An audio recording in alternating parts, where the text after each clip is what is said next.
Hi hello friends, welcome back to BGRS YouTube channel.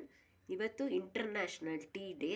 ಆದ್ದರಿಂದ ನಿಮಗೆ ನಾನು ಇವತ್ತು ಶುಂಠಿ ಟೀ, ಈ ಮಳೆ ದಿನಗಳಲ್ಲಿ ಬಿಸಿ ಬಿಸಿಯಾಗಿ ಶುಂಠಿ ಟೀ ಮಾಡ್ಕೊಂಡು ಕುಡಿಯೋದನ್ನು ತೋರಿಸ್ತೀನಿ. ನಾನಿವತ್ತು ಶುಂಠಿ ಟೀ ನಮಗೆ ಗಂಟ್ಲಿಗೆ ಮತ್ತು ಈ ನೆಗಡಿ ಕೆಮ್ಮು ಎಲ್ಲ ಆಗಿದ್ರೆ ಗಂಟ್ಲಿಗೆ ತುಂಬ ಹಿತವಾಗಿರುತ್ತೆ ಮತ್ತು ಆರೋಗ್ಯಕ್ಕೂ ಒಳ್ಳೆಯದು. ಆದ್ದರಿಂದ ನಾನಿವತ್ತು ನಿಮಗೆ ಶುಂಠಿ ಟೀ ಮಾಡೋದನ್ನು ತೋರಿಸ್ತಾ ಇದ್ದೀನಿ. ಬೇಕಾಗಿರೋ ಸಾಮಗ್ರಿಗಳೇನೆಂದರೆ 1 ಇಂಚು ಶುಂಠಿ ಮತ್ತು ಒಂದು 2-3 ಏಲಕ್ಕಿ, ಒಂದು ಅರ್ಧ ಮುಕ್ಕಾಲು ಇಂಚು ದಾಲ್ಚಿನ್ನಿ ಚಕ್ಕೆ, ಮತ್ತು ಟೀ 1-2 ಸ್ಪೂನು, 1 ಲೋಟ ನೀರು, ಆಮೇಲೆ ಸಕ್ಕರೆ ನಮಗೆ ಎಷ್ಟು ಬೇಕೋ ಅಷ್ಟು, ಆಮೇಲೆ ಎಷ್ಟು ನೀರು ಹಾಕ್ತೀವೋ ಅಷ್ಟೇ ಹಾಲು ಹಾಕ್ತೀನಿ. ಇವಾಗ ಮಾಡೋದನ್ನು ತೋರಿಸ್ತೀನಿ. ಮೊದಲು ನಾವು ನೀರು ಹಾಕ್ಕೊತೀನಿ. ಫಸ್ಟು 2 ಕಪ್ ನೀರು ಹಾಕ್ಕೊಂಡಿದ್ದೀನಿ. ಈ ನೀರು ಇಮ್ರಬೇಕು, 1 ಕಪ್ ಅಷ್ಟು ಇಮ್ರಬೇಕಂದ್ರೆ ಅರ್ಧ, ನಾವು ಎಷ್ಟು ಹಾಕಿರ್ತೀವೋ ಅದಕ್ಕೆ ಅರ್ಧ ಆಗತ್ತೆ ಚೆನ್ನಾಗಿ ಕುದಿದ ಮೇಲೆ. ಇವಾಗ ಒಂದು ಇಂಚು ಶುಂಠಿ ಮತ್ತು ನಾನು ದಾಲ್ಚಿನ್ನಿ ಚಕ್ಕೆ ಎರಡನ್ನೂ ಚೆನ್ನಾಗಿ ನಾನು ಕುಟ್ಕೊತೀನಿ. ಅದರ ಜೊತೆಗೆ ಏಲಕ್ಕಿನೂ 2 ಹಾಕ್ಕೊತೀನಿ.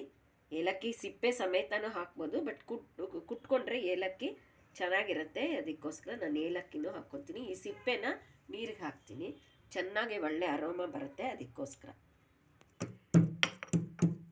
ಇವಾಗ ಇದನ್ನೆಲ್ಲ ಜಜ್ಕೊಂಡಿರೋದನ್ನು ಚೆನ್ನಾಗಿ ನೀರಲ್ಲಿ ಹಾಕ್ತೀನಿ.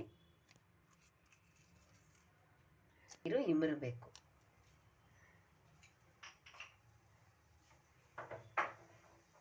ಟೀ ಪುಡಿ 1-2 ಸ್ಪೂನ್ ಟೀ ಪುಡಿನೂ ಹಾಕ್ತಾಯಿದ್ದೀನಿ. ನೋಡಿ, ಇವಾಗ ಇದು ಚೆನ್ನಾಗಿ ಮರಳಿದ ಮೇಲೆ ನಾನು 1 ಕಪ್ಪು ಹಾಲು ಹಾಕ್ತಾಯಿದ್ದೀನಿ.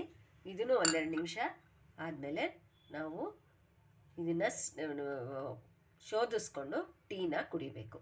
ನೋಡಿ, ಇದು ಇವಾಗ ಚೆನ್ನಾಗಿ ಕುದ್ಮೇಲೆ ನಾನು ಇದನ್ನು ಶೋಧಿಸ್ಕೊಂಡು ಶುಂಠಿ ಟೀನ ಶೋಧಿಸ್ಕೊತಾ ಇದ್ದೀನಿ. ಬಿಸಿ ಬಿಸಿ ಶುಂಠಿ ಟೀ ರೆಡಿಯಾಗಿದೆ. ಇದಕ್ಕೆ ನಿಮಗೆ ಎಷ್ಟು ಬೇಕೋ ಅಷ್ಟು ಸಕ್ಕರೆ ಹಾಕ್ಕೋಬೋದು. ಕೆಲವರು ತುಂಬ ಹಾಕ್ಕೊತಾರೆ, ಕೆಲವರು ಕಮ್ಮಿ ಹಾಕ್ಕೊತಾರೆ. ಅದಕ್ಕೆ ನಾನು 1 ಸ್ಪೂನ್ ಹಾಕಿದ್ದೀನಿ, ಜಾಸ್ತಿ.